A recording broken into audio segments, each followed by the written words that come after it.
Welcome to Creativity Talks with me, Hazriq Idrus, founder of the Speaking Factory, keynote speaker for creative leadership and communications. People have this misconception that creativity is only meant for the arts.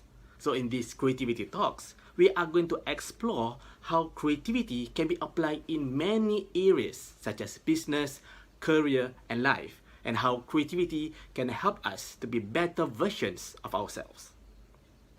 To do this, there will be invited guests who could be everyday people or experts who will share with us their journey and discuss topics such as personal development, personal branding, book publishing, mindset, creative process, and many, many more.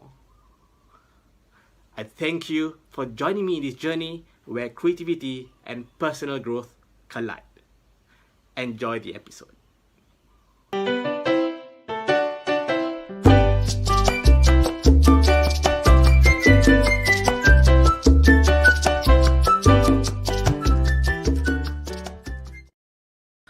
Hi, and welcome back to another episode of Creativity Talks with me, Hazriq Idrus. And today we're going to look at how creativity can be applied in another area called leadership.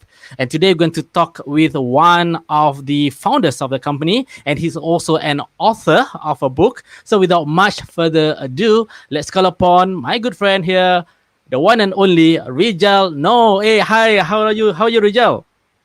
Hello, Hazriq. Thank you for having me on your team. Thank you for accepting the offer to share in our session today. Hope everything has been good for you all the while. Okay, keeping busy. Keeping busy.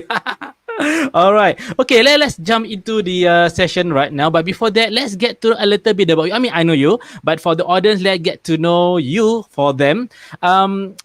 Basically, let's look back in those days. We were studying in the same polytechnic, but of course we had a different course, and we know our existence. But we get to work more closely once we got into our entrepreneurial journey. And upon graduation, I remember you shared with me you were working as a graphic designer, and then you started pullupstand.com, and then you start having a series of projects, among which is the book publishing. And I think that's where we start to get to work even more closer. And then under banner, you have a number of books. It has been a journey. And if you could share, in a nutshell, because later we go dive deeper, in a nutshell, what makes you do what you do? Okay, so the first thing, what makes me do what I do? So you need to define what is it I do. Okay, let's look into the designing part. Yeah, what makes you interested into designing, and then you started the next phase? Okay, so since you mentioned that we got to know each other from Temasek Poly, right? Back then I was taking a course in engineering, computer engineering. So it was probably the driest. Can you still hear me? Yes, I can hear you. Only that, somehow you stuck in terms of the photo, but we still can hear you. Okay, unfortunate post. Okay, so back then, it was a very dry topic that I was learning in poly. Once I completed my diploma and I completed military service, then I started to pick career in creative field. So I knew that I wanted to do something that's related to design, advertising, marketing, and so on. So this was the journey I set out on. It's been an interesting journey for the past 20 years. Yeah. So in 20 years, I managed to get my feet wet in printing, marketing, advertising, publishing, a bit of training, and I'm fortunate to also meet and rub shoulders with individuals like yourself who have helped the path for me. I see. So it has been a journey, all right? Okay, so going to deep dive into some of the areas. And for today's vlogcast, it's very much we are talking about creativity and how we're going to explore on how creativity can be applied in your area of work.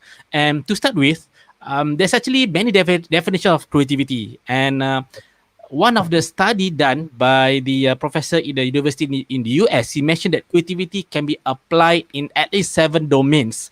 Arts, drawing is definitely one of it, but we have other areas like entrepreneurship, problem solving, even maths and science. So it can be applied in various domains. So to you, Rijal, what is creativity? Creativity to me is actually along the lines of design thinking. When you're presented with a problem or an issue, Mm. then how do you fix that problem? Not just a practical solution, but also a solution that will make people pay attention. Something what Ah. something interesting that will grab their attention and create more impact in that way. Okay, example that I would give is of somebody who's this kind of problem solver is Mm. Steve Jobs. You know, everybody was creating computers, but he Mm. realized that it's not just about creating computers. It's about creating a product that people will love to use daily. You know, look forward to actually uh, interacting with a computer. Because last time Mm. computers were boring, right? Yeah. Their means to an end, but then he made this product into something that you actually look forward and enjoy very much using. Yeah. So Uh-huh. that to me that is creativity also, because you're creating something that people love to use. Ah, I see. So basically solving people's problem in this case. For Steve Jobs, boring computer, right? To make it more fun. So it's problem solving. Nice, nice. All right. Let's look at that creativity into your area of work. In particular, in pull up stand because you started the company to where it is today, and it has been like how long?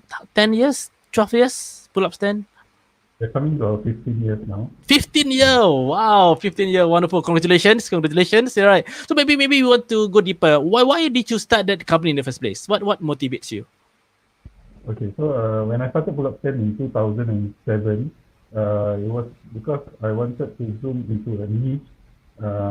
I mean, we are coming into a red ocean now with a lot of other competitors. Ah, okay. But we knew right off the bat that we wanted to create a company that really zoomed in to provide solutions, display solutions for exhibitors. We only want to focus on exhibitors and provide portable display solutions. So it was very Mm. clear from the, and then another distinguishing fact for Club 10 is that we want to model ourselves after European and US companies, which was very Wow. rare in 2007, right? Because we have the internet, we can look at companies that are not in Singapore, but most of the Singapore companies are not very savvy yet with the internet. So we Mm. set out to create a one of its kind experience where corporate customers, can go to the website and be able to choose the products they want to choose easily without having to call and talk to a salesperson, and all the prices, everything was transparent on our website. Mm. I see. I see. So when we start pull up stand, does it got something to do with your previous work as a graphic designer? Is there some correlation in that sense? Yes, very much so, because I began my career working in this company in Bras Basah, the Basah complex. Mm-hmm. So it's a printing company, a display company. And after working there for 3 years plus, I Mm. actually told my employer lah, that I have this idea to create Oh. a spin-off brand. Mm. We will niche into just for display, just for exhibition. Yeah, Mm-hmm. but we had some discussions, and then he said no, he doesn't think it will work out. This idea will Oh. fly. Yeah. So So I just he didn't buy the idea. didn't buy the idea, yeah. But I just couldn't bury the idea because I kept thinking about it, and then after 6 months, I finally told him I'm going to hand in my resignation, and I want to give it a Mm. try. I really want to give this a try. And he gave me my blessing. We still continue to Ah, touch base. We have coffee every now and then. wow. Seems like a good ex-boss, I should say. I mean, given the Uh, blessing. So if you were to look back into those days, right? When you were graphic designer working under that boss, what kind of boss or what kind of leader was he, based on your opinion? I learned a lot from him. He's a very disciplined and committed person. Committed in the Mm. sense of pour himself into the business. Uh, and at that point when I joined him also, he had been running the business for more than 10 years, something that he set Oh. up from scratch also. And I learned a lot from him because it was a small company. They only had 5 staff, and then because of that setup, it was small. I was able to get my hands dirty in every, Mm. you know, uh, even though he hired me as a graphic designer, Mm. uh, I was able to do sales. I was able to do invoicing, quotation, do the laminating, fabricate acrylic products, Wow. and the whole spectrum up to delivery. And Wow. even at some point chasing bad debts. So we learned a lot. Yeah, that was the thing. So you have to chase people, huh? So do you think the traits of your ex boss is something worth emulating based on your Uh, experience? Actually, I realized over time that I absorbed uh, learning points from many people. Even I had some Ah, bosses that were very bad. Uh, oh, During, if you ask me, I would say they're evil. But even from them, there were takeaway points that I took with me, uh, mm. and I learned from each individual. Mm. So I could say that these individuals that you work with, learn from, somehow they actually portray you some leadership skills, large or small. So let's go into this little leadership. If we go deep dive deeper, what is leadership to you then? What is leadership to me? Uh, Leadership is, I think, the ability to rally the people you have around you, uh, Mm. and for them not just to follow you but your vision, and not to work for you because of money or because of their salary, but because they believe in what you set out to do. They believe in the brand, they believe in the values, and then what is the mission, collective mission, why you are doing this. Yeah. Wow. Okay, this is a good topic. We're going to go deeper as well. Okay, let's go back to your pull-up stand, which you started in 2007. When you started your pull-up stand, what was your goals or plans for the company beside the one that you shared earlier on? Uh, we set out to make a difference, and I believe that we have because in a sense we were pioneers during that period. Mm. The way that we the way that we presented our company and our product, we started getting big clients from the first year onwards. And after a while, we noticed that people were copying what we do. So usually, when Oh. you see your peers copying what you do, then you know you're on the right track, lah. You are a pioneer. True. And so when you're doing when you had this vision, these plans of moving forward, how do you actually create that plan, that strategy? Do you have like an annual retreat or something? No, it's not really that that kind of planning, lah. We don't really plan every year, but Oh, retreat. okay. I would still say that we are quite a small company, but we have our regular lunch together, and Oh. have I mean, we don't really plan, but every now and then we have an ad hoc meeting where I reinforce the Mm. reason and why we are here, our purpose. Uh, and I'm very heartened when our team believes that this is the production standard, and they Oh. themselves hold it close to their heart. So that's how you translate your plan to the team through the live session whatsoever. So how do you actually convince them or you convey this message? Like, is it like, by the way, you settle, by the way, we have this project to make or something? I don't know. What was your norm, or how do you convey that? That they buy into the idea.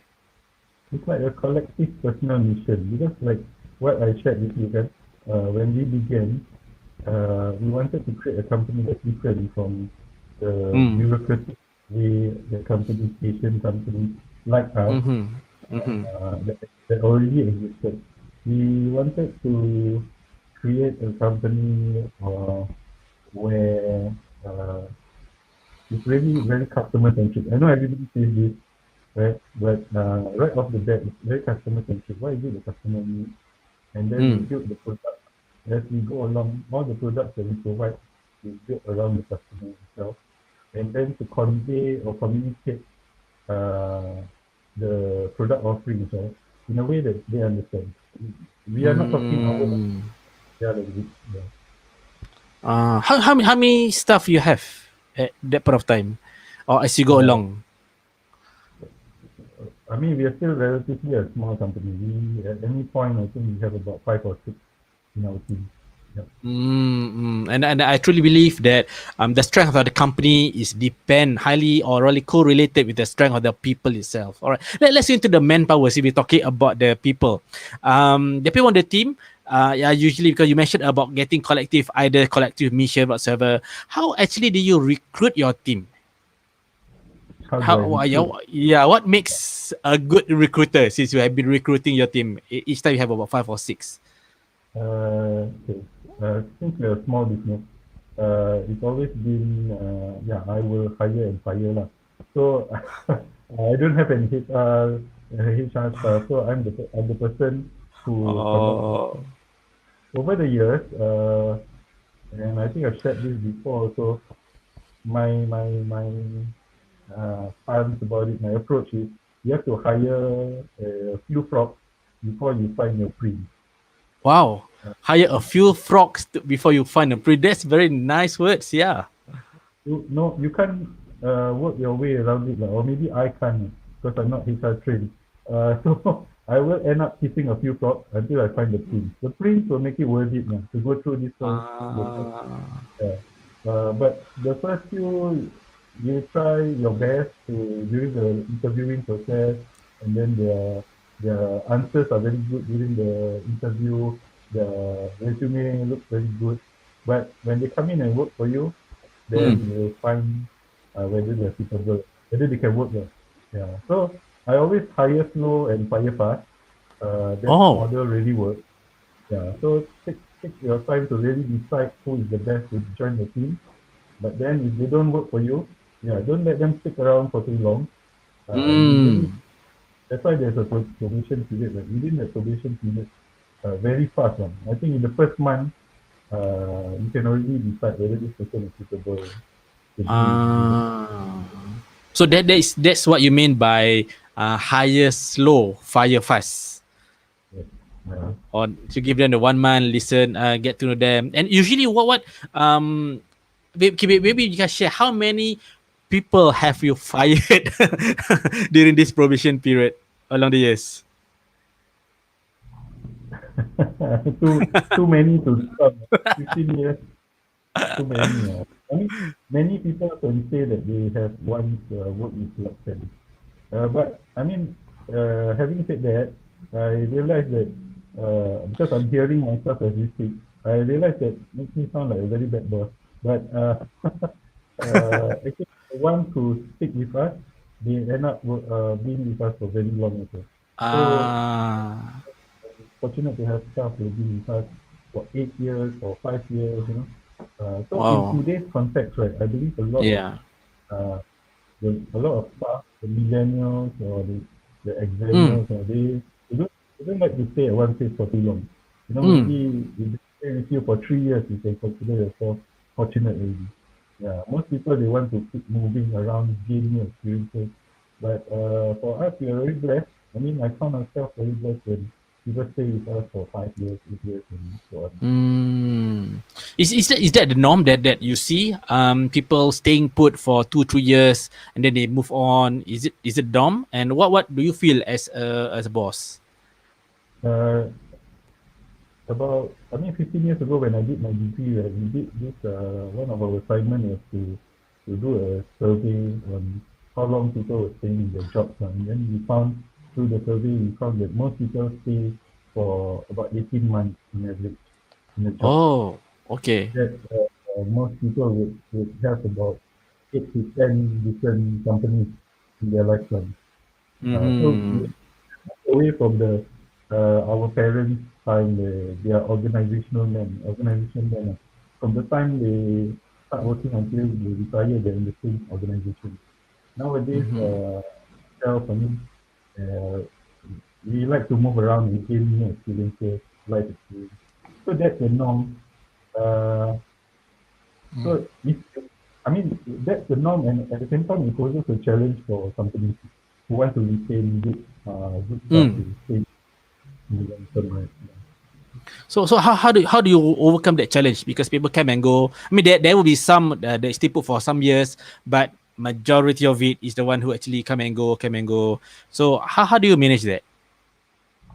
So when we get very good talent, my stance is I would like to uh, guide them along such that they really have ownership of the company.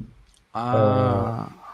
there's a threat that if they stay with us and they demonstrate that ownership, they run it like it's their own business. I mean, this is my definition because when I was working in the previous company also, Mm, mm, I run it like it's my own company. So even if the boss had to travel to China for 2 weeks, I will take care of the whole mm, company. mm, That's the work. Operationally, I have it under my hand.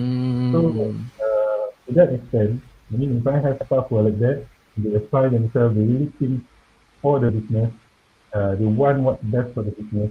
They don't look at the cloud or things about, uh, they're not selfish, like they're really selfless and driven for the best of the company.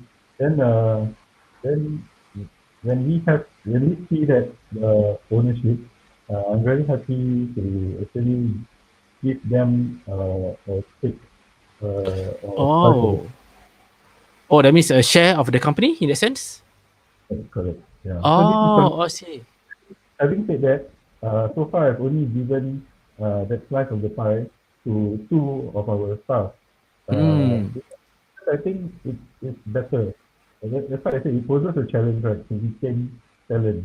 Yep. They will want on and then, but if they really love the company and they've been with us and they bring the good energy and they're a great part of the. Mm. I as a boss because I have this thinking lah.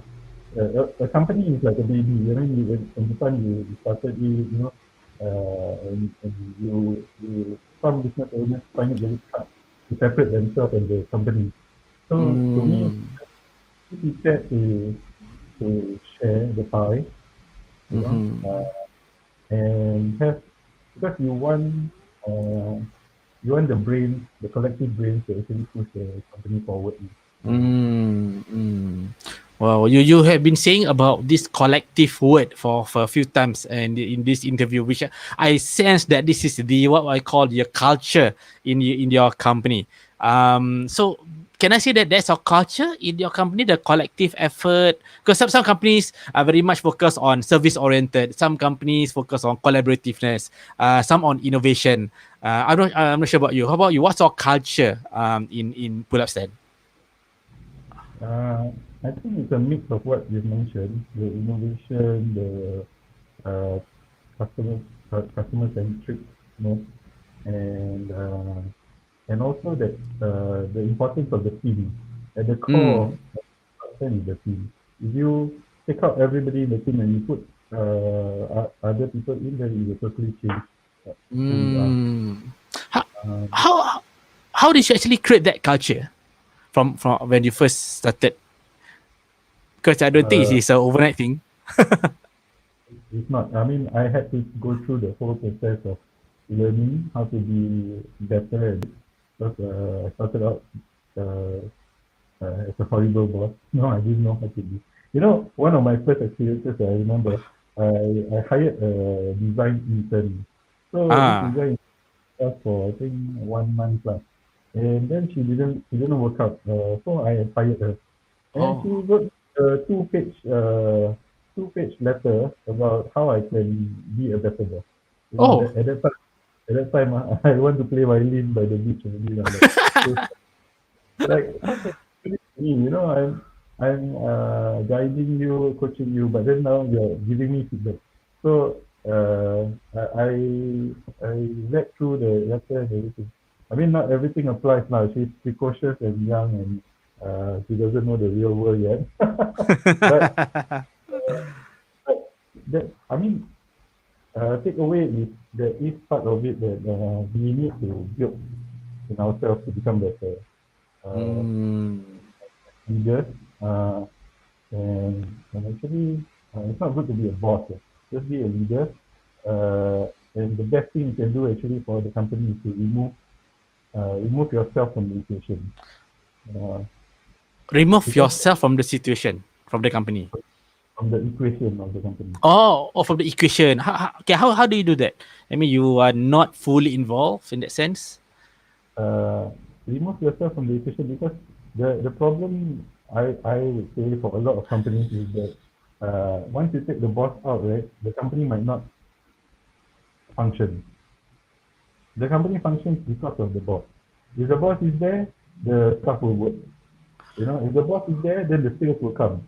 You know, so if you take the boss out, then the whole thing falls apart. So when I say Ah. best situation is to take the boss out of the equation, and if you are able to do that, and the whole house of cards still remains standing, you know, the company employees continue to work hard, you know, for the company, not for the boss. And Hmm. uh, yeah, so the boss is not the bottleneck there. Yeah, for a lot of companies, Hmm. Asian companies, uh, the traditional companies, yeah, the boss is the center of the universe. Hmm. Center of the universe. Yeah, and that company only exists because of him. So if tomorrow he's not around, tomorrow suddenly he get into a road accident or what, then the company doesn't exist anymore. Mm. Mm. All right. So I could also see that you mentioned about you mentioned ownership, and then I also can see the link in terms of empowerment because when the boss is out of the equation, it's all about the empowerment and taking ownership. How do you actually cascade that down to the team so that they can have the empowerment, so that they are empowered and they can take ownership? How do you do that? I think an important part of empowering your team, right, is allowing them to make mistakes. Uh, Oh. so you cannot be the typical boss who's breathing down the neck of your team and trying to micromanage them, always Hmm. uh, being there to make sure even the smallest mistakes they don't do. Sometimes this is what I've done over the years.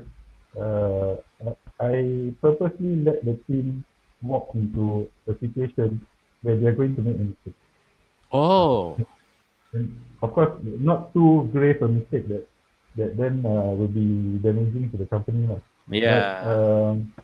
let them make the mistake, and then after that, have that conversation with them about how we can avoid that. Ah. And then now they will really understand because experiential, right? They went through the experience.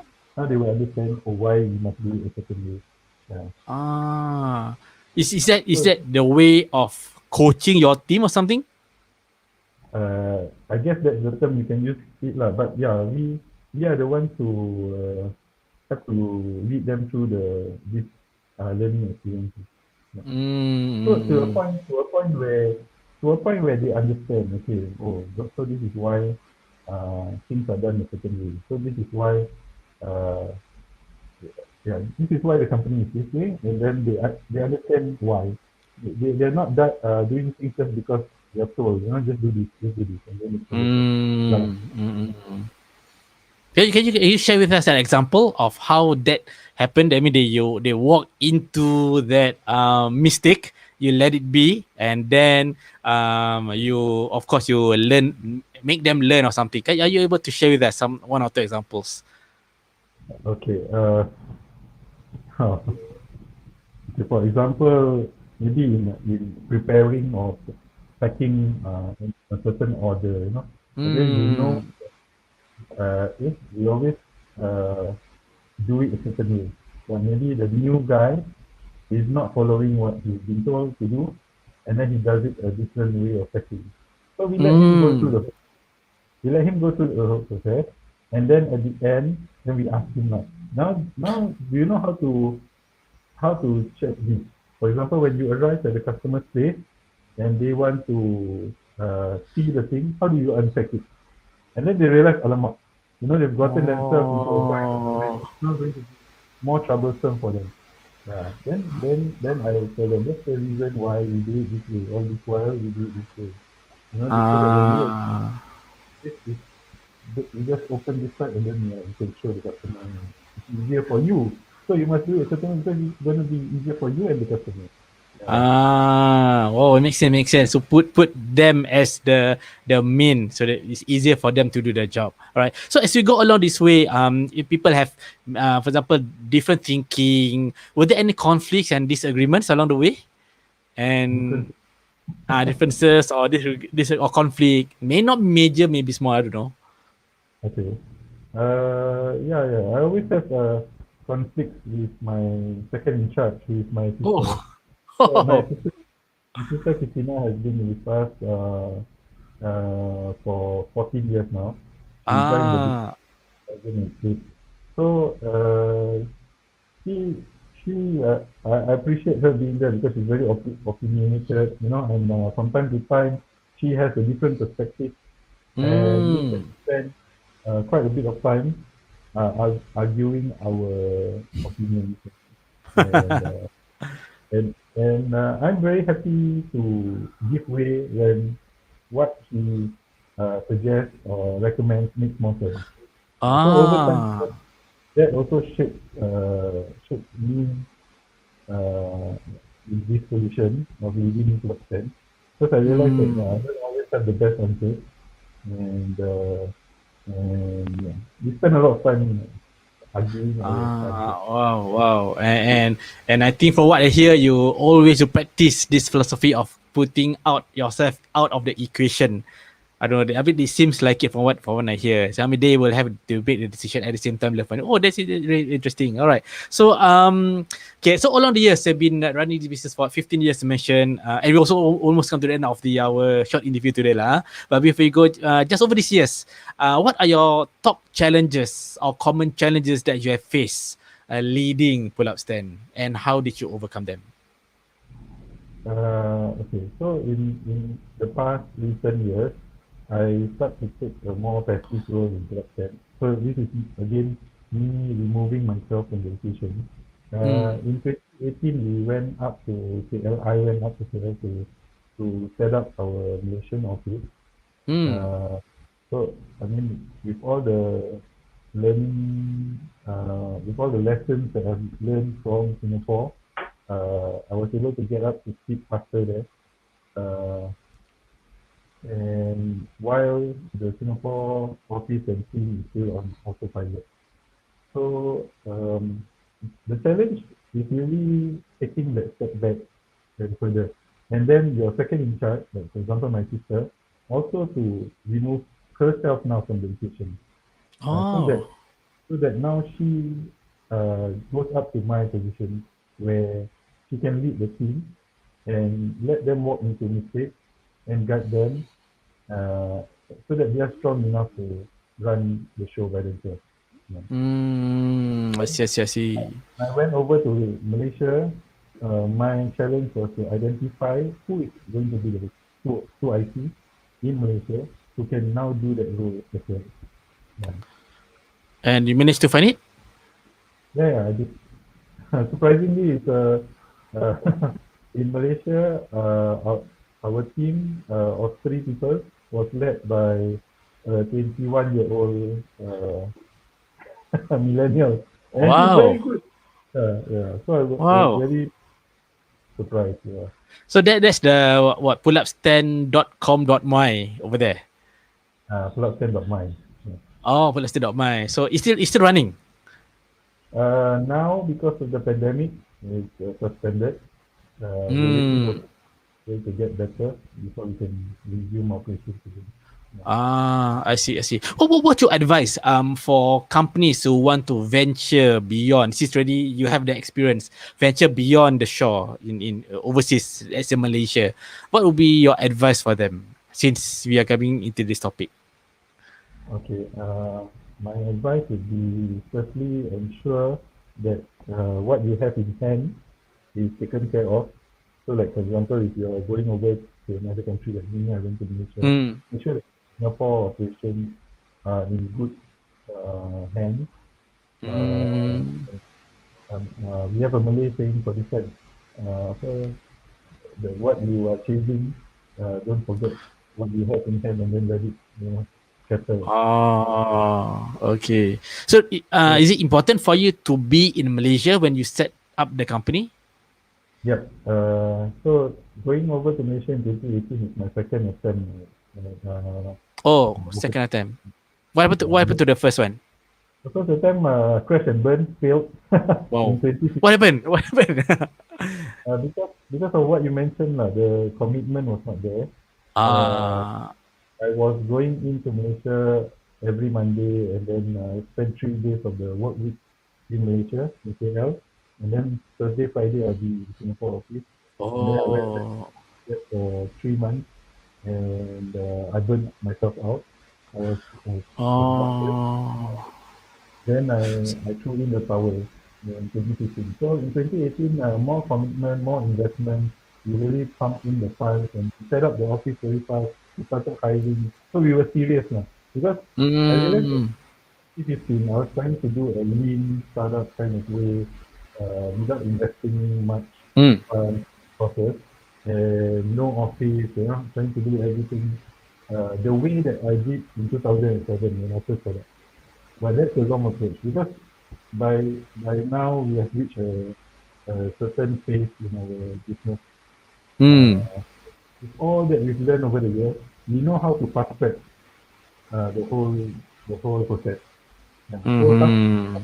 process means you need the space, you need the staff, you need the supplier network, and so that's why I committed myself in 2018. I was in KL for the whole year, and Oh. to make a lot of headway because of that. Yeah. Mm. So it is very, very important to be physically there to start a company overseas, right? From my experience, I mean, not all experiences will be the same. Maybe there are others who Mm. can. I actually hope to be able to remote control without actually being there. So if you ask me, I still have some hazy ambition of starting another international office, say in Mm. Manila or Bangkok or Jakarta, without having to commute and be there myself. But Mm. what's very, very key, very important is the right people.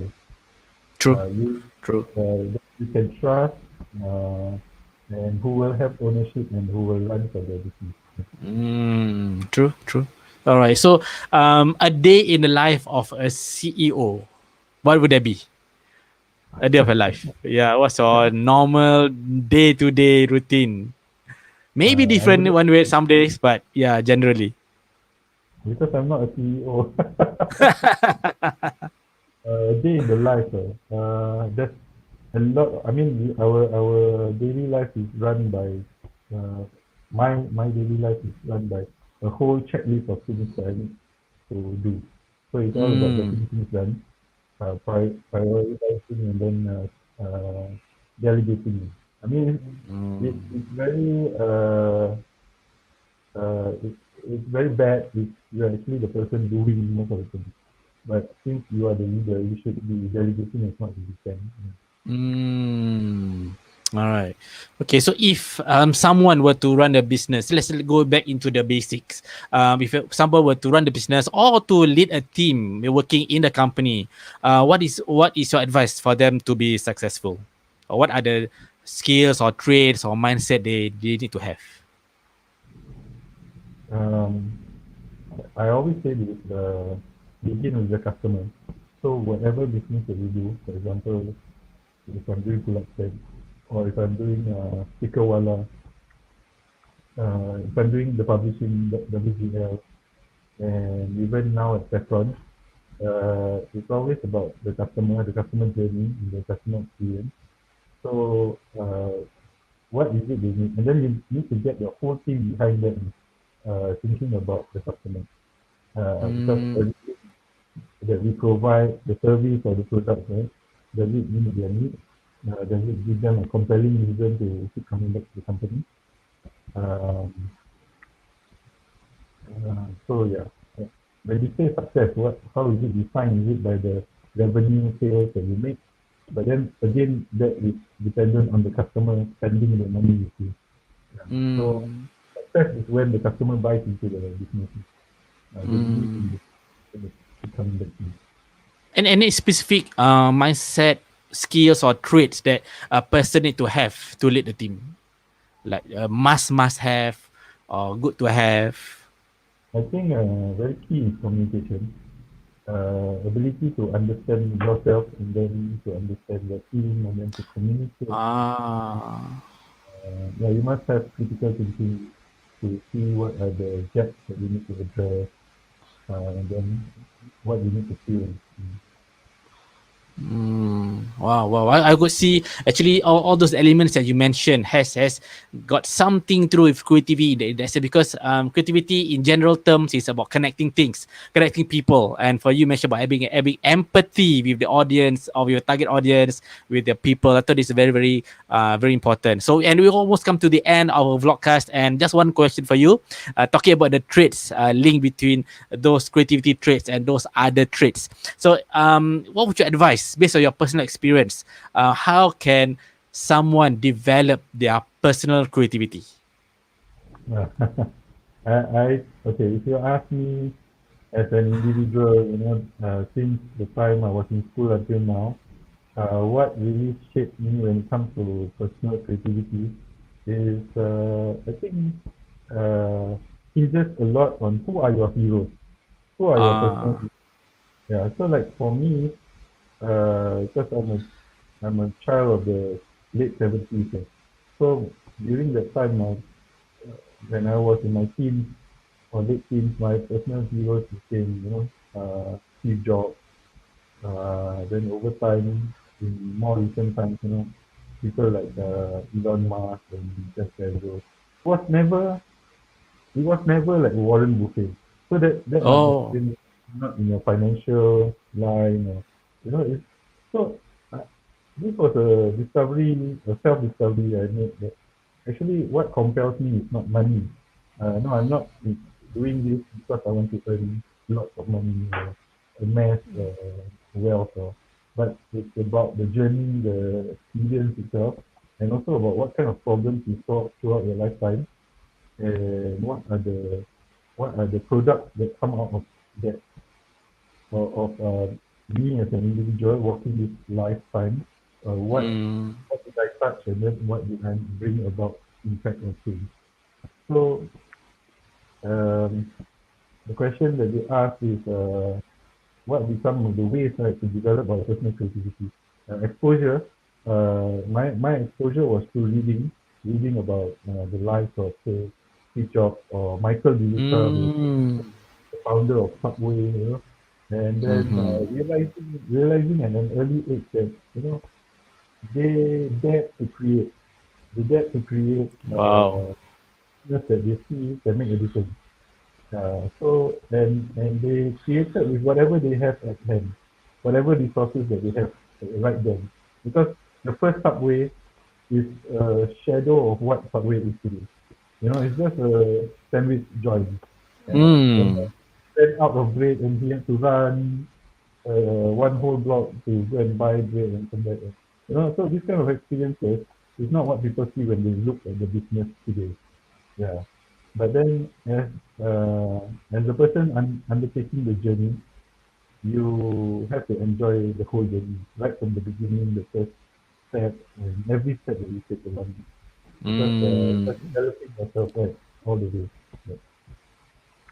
Nice. Wow, I think that really sums up the today's session with all the tips and insights they shared. And really thank you for your time. And so if people, the audience, want to get in touch with you, so they can do this down there at the Crawley. Just to confirm, is for LinkedIn, go to Pull Up Stand. LinkedIn, you can get in touch with Ridjal, or you can go to Instagram, Ridjal Noor, Facebook, Ridjal Noor, and website pullupstand.com. So once again, I really thank you for your time to share with us to share with us your experience, and we hope that this benefit the audience. And any last words for the audience from you?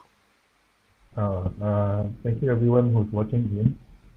Just want to share, yesterday I received a message from a young man who's 20 years old, and then he said he has an idea for a startup. And I realized when I scrolled up that he had messaged me 5 years ago when he was 15 years old.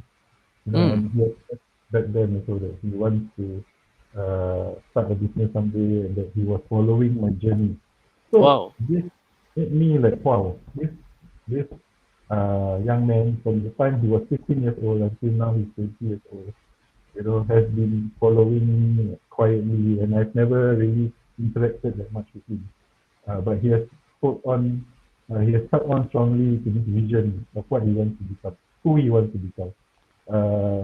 And I think it's one of the greatest blessings, and I'm very fortunate to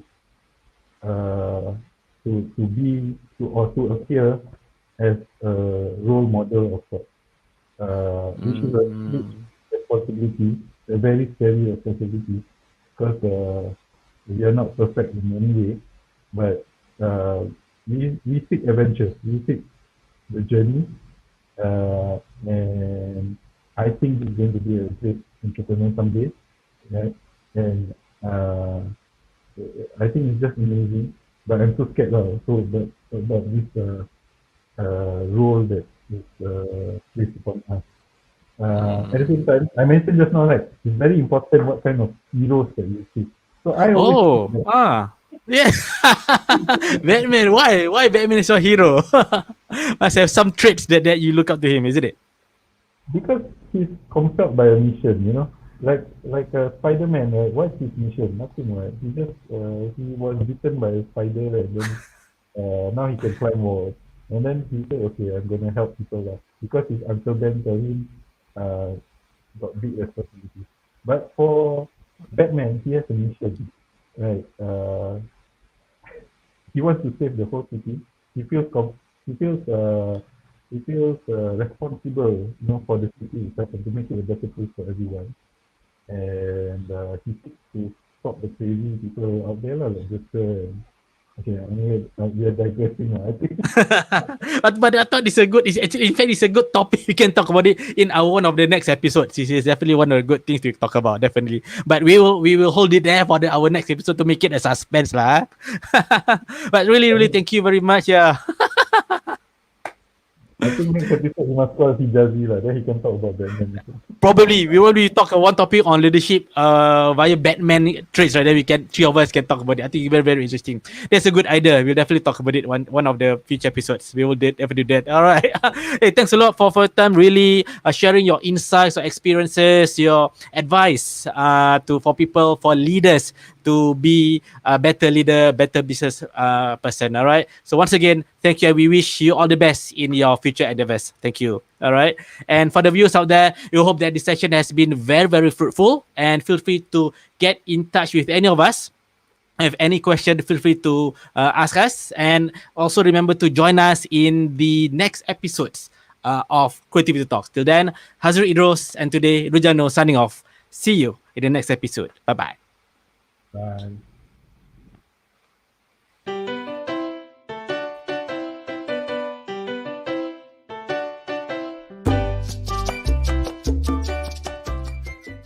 If you find this video useful, do like, comment and share so that more people can benefit from this. If you have not subscribed to our YouTube channel, click on the subscribe button below so that you can receive updates of our upcoming videos. Till then, Hazriq Idrus signing off. See you in the next video.